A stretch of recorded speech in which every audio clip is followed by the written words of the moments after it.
দেশের স্বাধীনতা সার্বভৌমত্বের বিরুদ্ধে অভ্যন্তরীণ ও ভিনদেশি ষড়যন্ত্রের প্রতিবাদ, বিজয় উৎসবের নামে অশ্লীলতা ব্যাপরা না করা এবং সাতপন্থী ও ইসকন কর্তৃক নিরীহ মানুষ হত্যার বিচারের দাবিতে রামুতে বিক্ষোভ মিছিল করেছে রামু উলামা পরিষদ।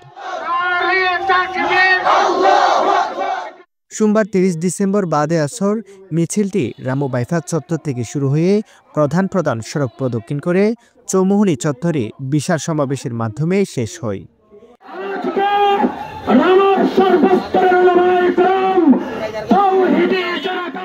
মিছিলে অংশগ্রহণকারীরা তাদের দাবির পক্ষে ঈমানদীপ্ত স্লোগানে রাজপথ প্রকম্পিত করেন।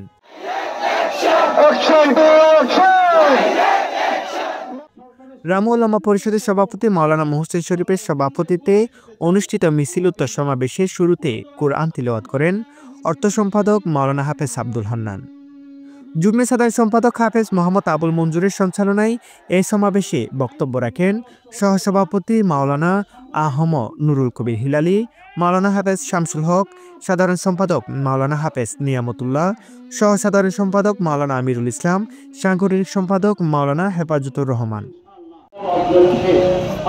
এছাড়াও সংগঠনের সিনিয়র সহসভাপতি মাওলানা সিরাজুল ইসলাম, সহসভাপতি মাওলানা মুফতি কামাল হোসেন, মাওলানা কেফাতুল্লাহ সহ শীর্ষ উলামায়ে কেরাম সমাবেশে উপস্থিত ছিলেন।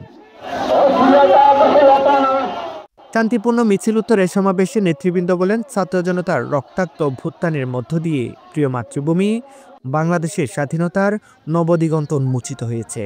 এমত অবস্থায় স্বাধীনতা সার্বভৌমত্বের বিরুদ্ধে আভ্যন্তরীণ ও ভিনদেশি কোনো চক্রান্ত যেন সফল হতে না পারে সে ব্যাপারে সর্বোচ্চ সজাগ থাকতে হবে। নেতৃবৃন্দ টঙ্গীর ময়দানে সাতপন্থী কর্তৃক ঘুমন্ত মানুষ হত্যা ও উগ্রপন্থী ইসকন কর্তৃক অ্যাডভোকেট আলিফ সহ নিরীহ মানুষ খুনের ঘটনায় তীব্র নিন্দা জ্ঞাপন করেন এবং ইসকন ও সাতপন্থীদের নিষিদ্ধের দাবি জানান। সেই সাথে বক্তারা অবিলম্বে রামুতে চলমান বিজয় উৎসবে বেহাপনা বন্ধের দাবি জানান এবং 31st নাইট উদযাপনের নামে যাবতীয় অনৈতিক কার্যক্রম ও অশ্লীল আয়োজন নিষিদ্ধ করারও দাবি জানান। মোহাম্মদ আবদুল্লাহ, রামু খবর 24।